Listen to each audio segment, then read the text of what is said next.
이재명 대표의 변호인 출신이기도 한 이건태 의원은요, 이런 법을 만들겠다고 합니다. 사건을 수사한 검사가 공소유지를 못하게 하는 검찰청법 일부 개정 법률안을 내겠다는 겁니다. 호 대변인님. 네. 그 이재명 대표를 수사한 검사, 이재명 대표 재판에 들어오지 말라 이런 얘기 아니냐? 어떻게 보십니까? 최근에 그런 일이 있었지 않습니까? 재판정에서 이제 그 수사했었던 검사가 들어왔는데 이게 워낙 이제 오래되다 보니까 그다음에 다른 임기를 부임해서 거기 있었는데 이 공판에 대해서는 제일 잘하는 검사니까 들어와서 이제 공판에 참여했었고 그것이 수십 년 우리 그 사법 역사의 관행인데 왜냐하면 수사한 검사가 제일 잘 알기 때문이죠. 제일 잘 알죠. 예를 들면 지금 우리 프로그램에서도 어떤 현안에 대해서 앵커가 열심히 공부를 해왔는데 갑자기 누군가 들어와서 저 앵커는 뭔가 그 공정하게 하지 못할 거예요. 왜냐하면 많이 벌써 들었으니까 그냥 백지 상태에서 판단 못할 거예요. 다른 앵커가 진행해. 이런 거랑 마찬가지인 거거든요. 근데 그런 이유로 지금 검사를 아예 그 제일 잘하는 검사는 공판에 참여하지 못하게 하겠다라는 그런 법안이지 않습니까? 네. 민주당이 요즘 하는 행태를 보면요. 한마디로 네 글자로 말하면 검사 미워예요. 검사 미워. 검사 싫어. 이거예요. 근데 우리 사회에서 검사를 미워하는 사람은 제가 볼 때는 보편적으로 보면 그겁니다. 범죄자들이에요. 범죄자들. 범죄 혐의자들. 근데 범죄 혐의자들 물론 재판에서 최종적으로 대법원에서 유죄 판결 나기 전까지는 아직은 무죄 추정의 원칙이지만 네. 기본적으로 범죄 혐의를 받고 수사를 받고 기소까지 된 사람들은 누군가한테 큰 피해를 미쳤을 가능성이 매우 높은 것입니다. 일반론적인 얘기죠. 그렇습니다. 네. 어떤 국민들은 그 범죄 혐의 때문에 큰 피해를 받은 것이에요. 그런데 지금 민주당의 이런 그 일관된 행태들은 검사의 손발을 묶고 검사 미워, 검사 싫어, 검사 일 못하게 이렇게 하는 것이거든요. 그것이 이재명 대표에게는 좋겠죠. 그리고 범죄 혐의로 수사를 받고 재판받고 있는 수많은 민주당 의원과 전직 의원들한테는 매우 좋겠죠. 그렇지만 그거보다 수백 배, 수천 배, 수만 배 되는 우리 선량한 국민들한테는 다 안 좋은 겁니다. 다 안 좋은 정도가 아니라 실질적으로 위해를 끼치는 것이거든요. 근데 민주당은 자신들만을 위해서 이런 것을 입법부, 자신들이 장악하고 있는 입법부에서 폭주를 하고 있는 것입니다. 예, 재판에 이재명 대표 사건을 수사한 그 사건에 대해서 가장 잘 아는 검사 재판 들어오지 말라 얘기입니다. 여러분 어떻게 생각하십니까? 오늘 법사위에서는요. 탄핵 추진에 반발해서 검사들이 집단 성명을 발표한 것과 관련해서 감사원에 이거 감사를 요구하자라는 안이 의결됐답니다. 만나보시죠. 네, 사실상 집단 항면 아닙니까?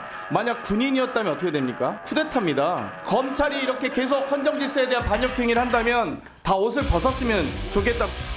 자, 감사원장 탄핵해가지고 감사원 업무 마비시키겠다고 하면서 무슨 감사원에 감사 요구를 합니까? 앞뒤가 하나도 안 맞는 얘기죠. 그래서 오늘 상정된 감사 요구안은 민주당 하는 일에 토달지 마라. 뭐 이런 일종의 겁박이라고 보는 겁니다. 기소하겠다는 것도 아니고 감사를 한번 해보라는 겁니다. 그거 갖고도 이렇게 반발을 하시니 역시 검찰과 어떤 유대관계가 계속 있는 것이 아닌가 그런 의심을 할 수밖에 없습니다. 뭐 보나마나 뻔하겠죠. 민주당의 원내대표나 이재명 대표가 내일 본회의에 올려야 되니까 빨리 해라 이렇게 오다가 내려왔겠죠. 근데 그걸 받아가지고 이렇게 급조한 감사 요구안을 올려가지고 오자는 또 많습니다. 이게 뭡니까? 장난치는 것도 아니고 이거 누가 작성한 겁니까? 오도받고 한 것이 아니냐 이런 말씀을 좀 하셨는데 그것은 아니다는 말. 강 부위원장님. 네. 지금 감사원장 탄핵 내일 의결되고 서울중앙지검장과 검사를 탄핵 내기를 하는데 감사원에 검사들 감사하라 이렇게 지금 하겠다는 거잖아요. 어떤 의도입니까? 사실 이제 지금 이번에 평검사들이 민주당에서 중앙지검에 3명의 검사, 그러니까 중앙지검장, 4차장, 반부패 2부장 하니까 평검사들이 지금 반발하고 있는 거 아니겠습니까? 네. 근데 기본적으로 어쨌든 법을 시행을 하고 있는 어떤 죄에 대해서 단죄를 하는 우리 사회의 검사들이 공무원은 집단행동을 할 수 없게 되어 있음에도 불구하고 이런 집단행동을 하는 것이 과연 옳은가? 집단행동, 공무원의 집단행동이다. 그러니까 이런 거에 대해서 저는 먼저 이거 옳은지에 대해서 한번 물어보고 싶고요. 예를 들어 감사원 같은 경우는 감사원장의 탄핵을 당하려고 하니까 그래서 감사원에서도 사실 이 집단 행동을 하려고 했지만 어쨌든 법에 정해진 테두리가 벗어날 수 있기 때문에 안 했다고 제가 들었습니다. 그래서 저는 일단 이 왜 이런 검사들에 대한 탄핵이 있었는지에 대해서 생각을 해보면 김건희 여사가 문제 아니겠습니까?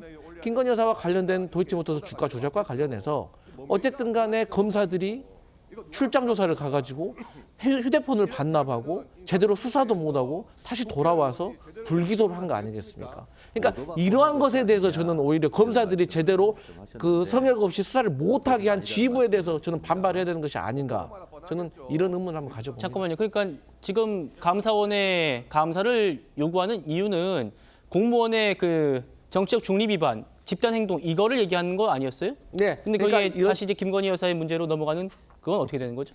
그러니까 이러한 문제가 예? 있는 근본적인 취지에 대해서는 자성을 하지도 않으면서 예. 이렇게 검사들이 집단적으로 반발하는 거에 대해서 민주당이 법적으로 정해진 절차 내에서 검사들에 대해서 또 조치를 취하고 있는 것이다. 그렇습니다. 호 대변인. 그러니까 이게 참 제가 민주당을 참 과소평가했구나 하는 생각이 요즘 많이 들거든요. 설마 저런 일을 21세기 대한민국 이 선진국에서 저런 일을 상상치 못했었던 일들을 현실로 하나씩 해 나가고 있는 것입니다. 지금 이제 그 얘기를 이제 하다 보면 저도 이제 차분하게 얘기해야지 하다가도 정말 너무 좀 화가 납니다. 국민의 입장에서 어떻게 이런 생각을 하고 이런 것을 행동을 하지 하는 것입니다. 좀 전에 강 부위원장님 말씀은 강 부위원장님은 이제 그런 분은 저는 아니라고 생각해요. 그렇지만 이제 말씀하신 것 중에 사실관계 몇 가지만 바로 잡으면 모든 게 이제 기승전 김건희 여사로 갑니다. 모든 게 다 김건희 여사 때문이에요. 대한민국에서 벌어지고 있는 모든 일들이. 그런데 검사들이 조사를 제대로 안 했다라고 하시는데 그때 10시간 넘게 조사하지 않았습니까? 핸드폰 자꾸 막혔다는 거 가지고 모든 걸 이제 덮으려고 하시는데 그 핸드폰은 보안구역에 들어갈 때는 국무회의장에서도 국무위원들도 핸드폰을 놓고 들어가는 것이 그것이 이제 규정에 정해진 것이기 때문에 그런 것입니다. 그런데 그런 이유로 검사를 탄핵한다면 과거에 똑같은 기준으로 다 적용을 해야 되는 것인데 과거에 권양숙 여사께서도 부산지검으로 오셔서 거기서 조사를 받도록 어떤 그 편의를 제공했지 않습니까? 전직인데도 불구하고 이것은 이제 현직 대통령 부인이고요. 그런데도 최초의 대면 조사를 10시간 넘게 받은 겁니다. 그렇다면 그 과거에도 다 그런 사유라면은 검사들 탄핵을 했었어야 되는 것 아닙니까? 그런데 이제 앞뒤가 맞지 않고 모든 행동, 우리의 행동은 다 김건희 여사 때문이다. 이렇게까지 하는 것은 대통령도 대통령 부인도 잘못한 것은 비판받아야 되지만 그렇게 하는 것은 그것은 전 잘못이라고 생각합니다. 알겠습니다.